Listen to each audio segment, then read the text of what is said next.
even in Abraham Lincoln's Illinois. Of course. You couldn't walk around his Illinois, because if you did, you came out with a Chinese name. He hung high. Well, you know, Illinois had a state constitutional change in the mid-1850s that said no African American can move into Illinois. We're talking about free, you know, independent African Americans. They could not move into Illinois and take up residence. These are things we're talking about here. They were excluded from Illinois. And Absolutely. They don't talk about the fact that the Republican Party in the 1860s and the 1850s, their main thought was exclusion or maybe deportation to Africa or South America. They weren't talking about making them independent and giving them jobs and stuff like that. No. They really is. You know, our children have been force-fed so many lies in the public school system. You know, this thought that Abraham Lincoln's Emancipation Proclamation freeing the slaves, and the fact that the North came here and fought a war to free us, I mean, it's clearly one of the biggest lies ever perpetrated against Southern people. Yes.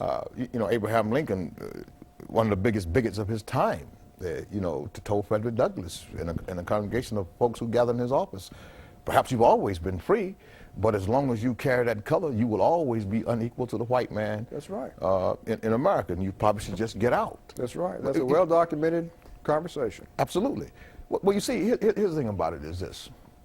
I'm not sitting here trying to defend the institution of slavery. No, we didn't need But we may as well put this thing in its proper perspective. Exactly. Is what we need to do. Exactly. I mean, there was a white slave trade going on. Young white girls were kidnapped and taken to those Ethiopian kings. You know, I want to really put this thing in its proper perspective too, especially for my black family and for many of my young white family.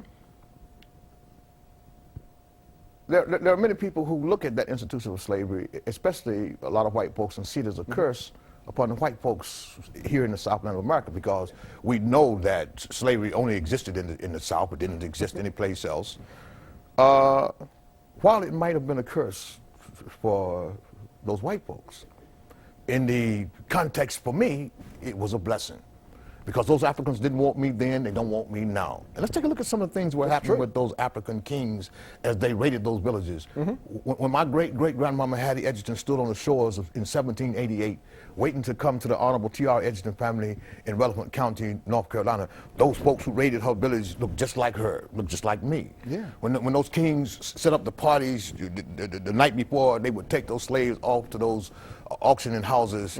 They would crack those babies in the head and drink their blood, and some kings had what they call their fetishes, where they would have arm-eating parties of those African babies. Who do you blame the institution of slavery on? It is unfortunate these folks who came here in America and won that war and revised our history and changed our history. They wrote that history to glamorize themselves and make out as though that for some strange reason they came here to the Southland of America to liberate me. Wait a minute, whoa, let's back up on that liberation. By no means did they come here to liberate me. No,